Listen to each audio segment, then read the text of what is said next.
లక్షలు వెచ్చించారు, లక్షణంగా వదిలేశారు. ఇది అంటే మహబూబాబాద్ జిల్లాలోని కొర్వి మండల కేంద్రంలో ఉన్నటువంటి గిరిజన ఆశ్రమ బాలికల పాఠశాల. మనం ఇప్పుడు ప్రస్తుతం కొంత మా పాఠశాల దగ్గర ఉన్న విజువల్స్ చూసుకోవచ్చు. లక్షలు అంటే గత ప్రభుత్వం బీఆర్ఎస్ ప్రభుత్వము అంటే గిరిజన పాఠశాలకి సంబంధించిన ఆశ్రమ పాఠశాలకు సంబంధించినటువంటి విద్యార్థులకి ఎంత గొప్పగా చెప్పుకొని సంబంధించినటువంటి పాఠశాల భవనంగా హంగు ఆర్భాటాలతో లక్షలతో 4 ఎకరాల స్థల విస్తీర్ణంలో పెద్ద పాఠశాల నిర్మించారు. నిర్మించినా కూడా అప్పటి నుంచి గత కొన్ని సంవత్సరాలకి మాత్రం అంటే అలంకారప్రాయంగా ఉంది. అది విద్యార్థులు మాత్రము బిక్కుమంటూ భయాందోళన అంటే కూలిపోతుందంటే పాఠశాలల్లో చదువుకున్న సందర్భంలో కూడా అక్కడి నుంచి ఉన్నతాధికారుల ఆదేశాలతోని మళ్ళీ ఈ పాఠశాలకు వచ్చి ఇక్కడ తరగతులు బోధించిన క్రమంలో కూడా కనీసం ఈ పాఠశాల ఆశ్రమ పాఠశాలకి పేరుకే ఇది ఆశ్రమ పాఠశాలగా ఉంది తప్పి దీంట్లో సరైన వసతులు కూడా లేవు. మొత్తం కలిసి ఉన్నటువంటి ఇక్కడ కనీసం తాగనీరు కానీ కనీసం బాత్రూమ్కి వెళ్తా ఉన్నా కూడా ఎలాంటి సౌకర్యం లేకపోవడంతో మళ్ళీ కూడా అంత ప్రహరీ కూడా లేదు. మొత్తం రాళ్ళు రప్పల మధ్యలో కూడా పశువులకి దానాగా పశువులు మధ్య సంబంధించినటువంటి విజువల్స్ చూసుకోవచ్చు. ఇక్కడ ఉన్నటువంటి సరైన పర్యవేక్షణ లేకపోవడంతో ఇక్కడ ఉన్నటువంటి మందుబావులకు అసాంఘిక కార్యక్రమాలకు కూడా అడ్డగా మారింది, పశువుల కొట్టంలో మారింది. ఎందుకు మరి ఇంత నిర్లక్ష్యం వ్యవహరిస్తున్నారు? ఎందుకు మరి పాలకులు మరి వీటి కనిపించలేదా? ఇన్ని లక్షలు పెట్టారు, కనీసం సుమారు లక్షల్లో ఇంతమంది ఖర్చు చేస్తారు, అయినా మరి ప్రభుత్వం ఎందుకు వీటికి అంటున్నట్టు వ్యవహరిస్తుందని చెప్పేసి పలు సందర్భాల్లో కూడా విద్యార్థి సంఘాలు కూడా సంబంధించినటువంటి ధర్నాలు రాస్తారోకలు చేసి విద్యార్థులకు సరైన న్యాయం చేయాలని చెప్పేసి సందర్భాలు కూడా ఉన్నాయి. అయినా కూడా ఇంతవరకు చేస్తామని చెప్పి కనీసం విద్యాశాఖ అధికారులు ఉన్నతాధికారులు కానీ కలెక్టర్ కానీ స్పందించకపోవడంతో మాత్రం మళ్ళీ కొన్ని నిరసన కార్యక్రమాలు చేపడుతున్నారు. ఎందుకు మరి పరిస్థితి వచ్చిందని చెప్పేసి మనతో మాట్లాడడానికి కొంతమంది విద్యార్థి సంఘ నాయకులు వాళ్ళు అడిగి తెలుసుకుందాం.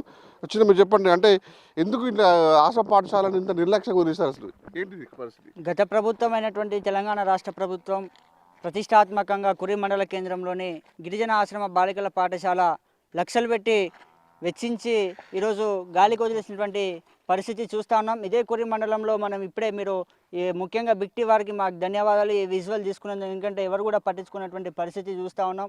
గత పాలకులు చేసినటువంటి పాపం వలన ఈరోజు ఈ విద్యార్థులు చాలామంది ఆశ్రమ పాఠశాల చదువుకున్న విద్యార్థులు మొత్తం బలవుతూ ఉన్నారు. 350 మంది విద్యార్థులు ఉన్నటువంటి పాఠశాలలో అక్కడ మన కొర్వి మండల కేంద్రంలో రోడ్డు మీద ఉన్నటువంటి అక్కడ ఇరుకుగా ఉన్నందున ఇక్కడ ఆశ్రమ పాఠశాల 4 ఎకరాల్లో నిర్మిస్తే ఇక్కడ ఈ పరిస్థితి చూస్తే ఇక్కడ మందుబాబులకు అడ్డగా మారినటువంటి పరిస్థితి ఉంది. అడ్డగా ఉంది కాబట్టి ఇప్పుడున్నటువంటి ప్రభుత్వం కూడా దీన్ని స్పందించి ఈ ఆశ్రమ పాఠశాలని తక్షణమే మళ్ళీ పునః ప్రారంభించాలి. ఎందుకంటే ఇక్కడ ఏది చూసుకున్నట్టు మొత్తం చుట్టూ కూడా మొత్తం ఫారెస్ట్ ఏరియా కనిపిస్తున్నటువంటి పరిస్థితి చూస్తున్నాం. ఈ ఫారెస్ట్ ఏరియాలో ఏ రాత్రి నుండి ఏ పాములు వస్తాయో తెలియదు, భయంకరమైనటువంటి క్రిమి కీటకరాలు వచ్చి వాళ్ళకు కుట్టేటువంటి పరిస్థితి కూడా ఉంది. కాబట్టి విద్యార్థులందరూ కూడా భయాందోళనలు గురవుతూ బిక్కుమంటే అంటే చదువుకోకుండా వాళ్ళు ప్రాణాలను అరచేతిలో పెట్టుకొని చదువుకునేటువంటి పరిస్థితి చూస్తున్నాం. కాబట్టి ఇప్పుడున్నటువంటి ప్రభుత్వం తక్షణమే స్పందించి ఈ పిల్లలు కూడా మనం వచ్చినప్పుడు ఇక్కడికి వచ్చి అక్కడ చదువుకోలేము, ఇక్కడ భయాందోళన ఎప్పుడు కూలుతుందో అని ఆ నిర్లక్ష్యంతో ఆ ఉపాధ్యాయులతో వాళ్ళు తీసుకొచ్చి ఇక్కడ వచ్చి క్లాసులు నిర్వహించిన క్రమంలో కూడా మరి ఆ పాలకు తెలియదా ఇక్కడ సరైన వాటర్ ఫెసిలిటీ లేదు, అమ్మాయిలు కూడా బాత్రూమ్కి వెళ్ళడానికి సరైన బాత్రూమ్ లేవు, సానిదానికి ఏం లేవు, చూడకపోతే రాళ్ళు రప్పలు ఇట్లా ఉన్నాయి. మరి వాళ్ళకి తెలియదు ఇంత నిర్లక్ష్యంగా ఉంటే మరి ఇక్కడ ఏం తీసుకొచ్చి వాళ్ళకి చదువు చెప్పే ప్రయత్నం చేస్తారు వాళ్ళు. పాలకులకు కావాల్సింది ఏంటంటే వాళ్ళకు ఓట్లు ఉంటే చాలు, విద్యార్థులకు ఎట్లాగో ఓట్లేదు వాళ్ళతో నేను మనకి అని అన్నట్టు ఈరోజు వ్యవహరిస్తున్నారు ఈ పాలకులు. ఓట్లు అయిపోయినాక మీరెవరు మేము అన్నటువంటి వ్యవహరిస్తూ ఉన్నారు. ఇప్పుడు విద్యార్థుల తల్లిదండ్రులు గెలిపిస్తేనే మీరు పాలకులు అయ్యారా, ఇది గుర్తుంచుకోండి. పాలకులారా మేము ఒకటే హెచ్చరిస్తూ ఉన్నాం, తక్షణమే ఇక్కడ ఉన్నటువంటి ఆశ్రమ పాఠశాలను పునఃప్రారంభించాలి. ఇక్కడ మామూలుగా కట్టి ఇక్కడ బాత్రూమ్స్ కూడా లేనటువంటి పరిస్థితి. క్లాసులు ప్రారంభిస్తే బాత్రూమ్ ఇక్కడికి పోవాలా? విద్యార్థులు అసలుకి ఈరోజు దేశంలో అత్యాచారాల రేట్లు ఎక్కువ పెరిగిపోతూ ఉన్నాయి, విద్యార్థుల మీద అనేక అబండాలు జరుగుతూ ఉన్నాయి. కాబట్టి దీన్ని నిర్లక్ష్య వ్యవహరిస్తున్నటువంటి అధికారుల మీద ఫస్ట్ చర్యలు తీసుకోవాలి, ఆ తర్వాత పాలకులు దీన్ని స్పందించి దీన్ని పునః ప్రారంభించే విధంగా చూడాలని కోరుతా ఉన్నాం.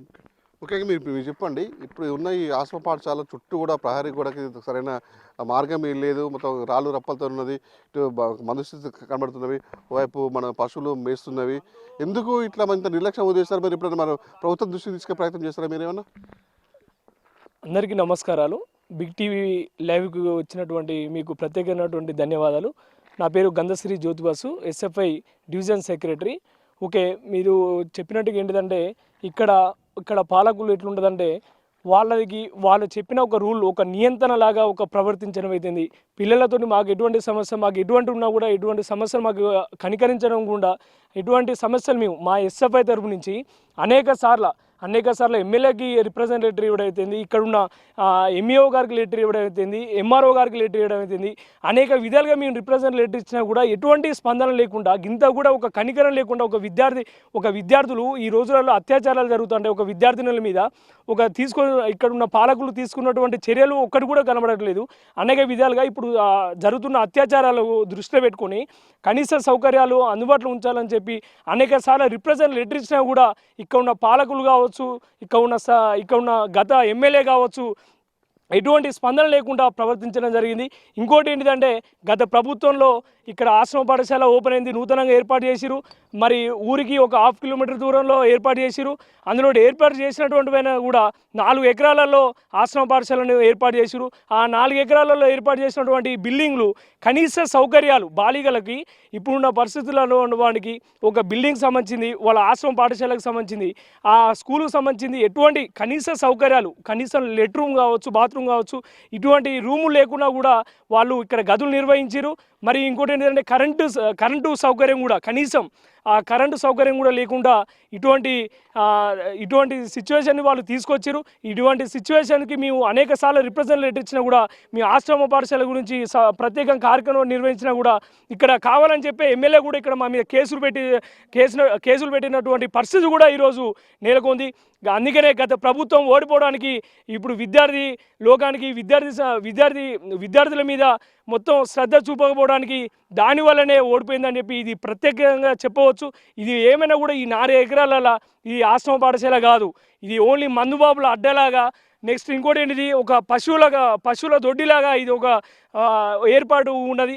ఒకసారి మీరు చూడవచ్చు ఇక్కడ మొత్తం ఇక్కడ ఎటువంటి గడ్డి కానీ ఇవన్నీ రాళ్ళ దాంట్లో తీసుకొచ్చి 2-3 రోజులు క్లాసులు చెప్పారు. అయినా కూడా ఒకసారి నేను ప్రత్యేకంగా చెప్పినా కూడా ఇక్కడ ఉన్న పాలకులు, ఇక్కడ ఉన్న స్థానిక వాళ్ళు నాయకులు, స్థానికులు కూడా ఎటువంటి స్పందన లేకుండా ప్రవర్తించరు. దానికి ఈ ప్రభుత్వం అయినా కూడా, గత ప్రభుత్వం కంటే వదిలిపెట్టండి, వాళ్ళు అందుకనే ఓడిపోయారు. ఈ ప్రభుత్వం అయినా కూడా, కాంగ్రెస్ ప్రభుత్వం అయినా కూడా స్థానిక ఎమ్మెల్యే రామచంద్ర గారు పట్టించుకొని ఇటువంటి ఒక పిల్లల ఒక సమస్యను పరిష్కరించాల్సిందిగా కోరుతూ ఈ అవకాశం వచ్చిన బిగ్ టీవీ వాళ్ళకి ప్రత్యేకమైనటువంటి ధన్యవాదాలు. చూడండి, ముఖ్యంగా ఏదైతే ఉందో ఇక్కడ ఆశ్రమ పాఠశాల బిల్డింగ్ మీద ఎంత అందంగా ఉన్నప్పటికీ కూడా పాలకులు, ఉపాధ్యాయులు, అధికారుల నిర్లక్ష్యం మీద కొట్టచడం కనిపిస్తుంది. ఎందుకంటే ఇక్కడ సరైన వసతులు లేవని మనకు తెలుసు, ఉపాధ్యాయులకి అధికారులకైనా మనకు తెలుసు. ఎందుకంటే అలంకారం ఉపయోగించి కనీసం బాలికలు 350 మంది బాలికలు ఉండి వాళ్ళు కనీసం అవసరాలకు సంబంధించిన టాయిలెట్ బుధాలకైనా, వాష్రూమ్ బుధాలకైనా కనీసం స్నానాలు చేద్దామనుకున్నా కూడా లేనటువంటి ఈ పాఠశాలను లక్షలు పెట్టి కట్టించినా కూడా అలంకార ప్రాయంగా ఉన్నప్పటికీ కూడా ఉన్నటువంటి ఉపాధ్యాయులు ఎవరుతున్నారో వీళ్ళని అక్కడ పాఠశాల కూలుతుంది అని తెలిసి కూడా వాళ్ళకి కొన్ని రోజుల పాటు ఈ పాఠశాల తీసుకొచ్చి వాళ్ళకి ఇక్కడ విద్యను అభ్యసించిన నేపథ్యంలో కూడా బాత్రూమ్లు కూడా అమ్మాయిలు, బాలికలు అక్కడ వాష్రూమ్ వల్ల కూడా రాళ్ళ పక్కన, తుప్పల పక్కన పోయిన సందర్భాలు కూడా అని చెప్పేసి ఇక్కడ విద్యాసంఘ నాయకులు చెప్తున్నారు. మొత్తానికైతే ఈ విషయం కూడా పలుమార్లు కూడా ఇటు డిఓ కాడికి కూడా, ఎంఈఓ కాడికి, ఉన్నతాధికారులకు తీసుకుపోయినా కూడా కనీసం పట్టించుకుని పాపడం పోలని చెప్తారు. ఒకవైపు ఎమ్మెల్యే దృష్టికి తీసుకుపోయినా కూడా ఎమ్మెల్యే కూడా కనీసం అంటే ఏదో విద్యార్థి సంఘ నాయకులు ఉన్నారో వాళ్ళ మీద ధర్నా చేస్తుంటే వాళ్ళ మీద కేసులు పెట్టడానికి ప్రయత్నించాడు తప్పితే ఈ ఉన్నటువంటి సమస్యను పరిష్కరించడం మాత్రం జోక్యం చేసుకోవాలని చెప్పిన పరిస్థితి ఉంది. ఇప్పటికైనా ఉన్నదంటే ఆ గత ప్రభుత్వం చేసిన నిర్లక్ష్యం కూడా ఈ ప్రభుత్వం కూడా నిర్లక్ష్యం వహించకుండా త్వరగా అయితే కూడా బిల్డింగ్కి అన్ని సౌకర్యాలు కల్పించి ఇది ఒక పర్యవేక్షణ ఏర్పాటు చేసుకుని బాలికలకి తరగా న్యాయం చేయాలని మాత్రం కొత్త పరిస్థితి ఉంది. ఇది ఇక్కడ పరిస్థితి. వీరంత మధ్య బిగ్ టీవీ కొరవి నుంచి.